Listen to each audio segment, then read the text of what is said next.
مساء الخير يا بنات، عاملين ايه؟ يا رب تكونوا كويسين وبخير. النهارده ان شاء الله هعيد لكم الوصفه تاني بتاعه المكرونه اللي بالبسطرمه والبشاميل بقى والحركات والحبشتكنات دي. بما اني عملتها النهارده فقلت بقى ايه اصور. فجبت كده تمن بسطرمه، طبعا ملناش دعوه بالاسعار خالص خالص. وكمان جبت كده تقريبا دول 4 قرون من الفلفل الكوبي. آه قطعتهم كده شرايح كده طويلة وجهزتهم. آه آه ت- تزودي، عايزة تزودي اكتر من كده فلفل يا ريت، تبقى رهيبة بجد، تبقى تحفة تحفة تحفة. وكمان ضربت الطماطم زي ما انا كنت قلت لكم قبل كده ان انا بحب اصلا اضرب لها طماطم.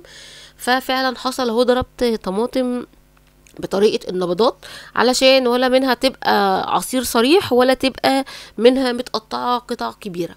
حطيت شوية زيت وكمان بس كده. وكمان حطيت بقى عليهم البسطرمة وهقلب اقلب كده، ولا منها ان هي تنشف ولا منها ان هي تبقى نية زي ما هي، لا تاخد كده تشويحة حلوة بسيطة. وبعد كده ننزل بالفلفل الاخضر، وكمان حطيت فلفل اسود هحط دلوقتي. بجد بقى الروايح كده رهيبه رهيبه بجد، حلوه قوي قوي قوي قوي. هحط كده شويه حلوين من الفلفل الاسود وهنقلب اهي، ده كده شكلها.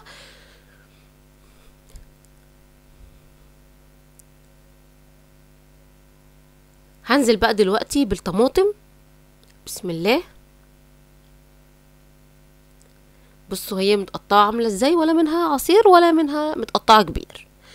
وهقلب كده وهسيبها تتسبك. هحط لها بس شويه سكر علشان الحموضه بتاعه الطماطم. وتمام قوي كده. انا بس كنت بتاكد بس ان السكر داب وهسيبها. هنا بقى كانت استوت وشربت ميتها اهو، بصوا بقت عامله ازاي. وكمان الكميه اكبر من المره اللي فاتت. حطيت بقى هنا ميه على النار وعلشان تغلي، وابدا اعمل البشاميل وكمان اسلق المكرونه. هنا بقى كانت الصدمه بجد والحلاوه والرهبنه كلها، اللي هي خلطه بشاميل ماجي. تحفه تحفه تحفه، جميله قوي بجد. دي الطريقه بتاعتها، ان الباكو ده بيتحط على لتر من اللبن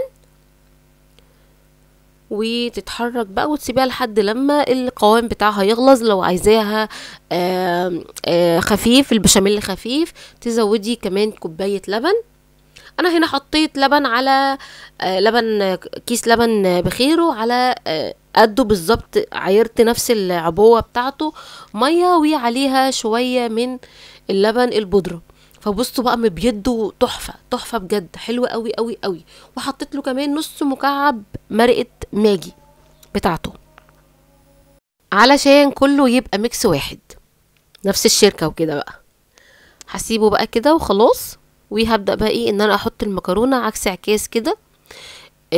الميه حاطه فيها زيت، وحاطه فيها ملح علشان انا هشطف المكرونه. طبعا ده ممكن يكون مختلف شويه، بس انا قصدي ان انا اعمل كده علشان القوام اللي هو المفرد ده بتاع النوعيه دي من المكرونه، يعني تبقى على وضعها لحد اخر قطعه، ما تبقاش اخر قطعه كده ماسكه وعامله شبه المكرونه البشاميل العاديه اللي احنا ممكن نقدر ان احنا ناكلها وهي قطعه قطعه واحده كده. فاهمين قصدي ازاي؟ فانا حبيت بصراحه ان انا احط برضو او اعمل الخطوه دي. بصوا بقى عامله ازاي، يعني هنا بعد لما اتشطفت حتى كمان مش طالع منها بخار، باين ان هي اتشطفت علشان ما فاهمين قصدي، ان هي ما تقفش كده في نفسها. انا ما حبيتش ان هي تقفش في نفسها بعد لما تبرد. بس كده جبت بقى ايه صينيه كده كبيره، وهبدا كده ان انا انزل كل المكرونه، بسم الله. وهحط بقى ايه البشاميل. بصوا البشاميل ابيض ازاي وحلو، حلو قوي قوي قوي قوي بجد، يعني انا فرحانه بيه قوي قوي بجد. هقلب كده. وكمان حطيت شويه من الحشوة كده على كل المكرونة، وهبدأ بقى ايه ان انا احطها كده من على الوش كلها. بسم الله.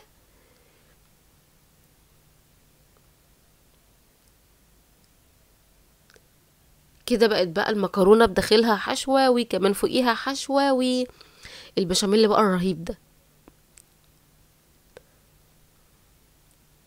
هحطه كده. بسم الله الرحمن الرحيم.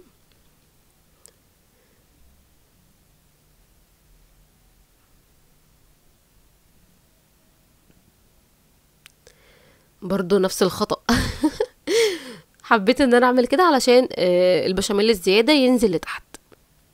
هنا كنت بجيب اسباتولا علشان بس انزل منها كده، وايه ما اسيبش اي حاجة. حتى كمان الطاسة نزلت منها البواقي هي كمان، وحطيت كده كل البشاميل. بسم الله. انا بقى بحبها كده تبقى غرقانه غرقانه غرقانه غرقانه بشاميل، وده طبعا الاساس بتاعها يعني. هبدا بقى كده احط بسم الله الجبنه الموتزاريلا.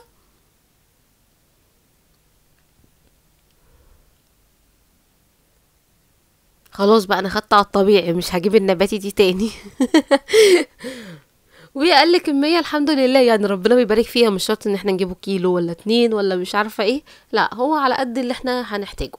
هحط كده جبنه تركي مبشور، مرضتش احطها كلها علشان برضو اراعي الملوحة بتاعة البسطرمة. خلاص بقى كده. هنا كنت دخلتها الفرن ومولعتش عليها من تحت، انا ولعت عليها بس الشواية بس كده. انا هي كده هي كده. وده كده شكلها لما طلعت. بصوا بقى بتتكلم، اقسم بالله قمر قمر كده، وطعمها رهيب رهيب بجد، حلو قوي. لو مش عايزه تعملي التركه بتاعه شصفه المكرونه عادي، كملي على نفس الاساس وخلاص. شكلها يفتح النفس بصراحة. هنا بقى اوريكم بقى شكلها من جوه. بصوا بقى بتمد وتلز وتبظ ورهيبة بجد. بصوا عاملة ازاي. وكمان المكرونة حمرا عن المرة اللي فاتت لما عملتها معاكم قبل كده.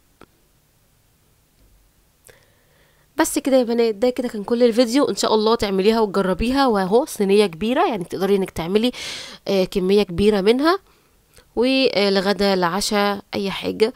والحمد لله ربنا بيبارك الحمد لله. اشوفكم بقى ان شاء الله في فيديو جديد وحلقة جديدة، والسلام عليكم ورحمة الله وبركاته.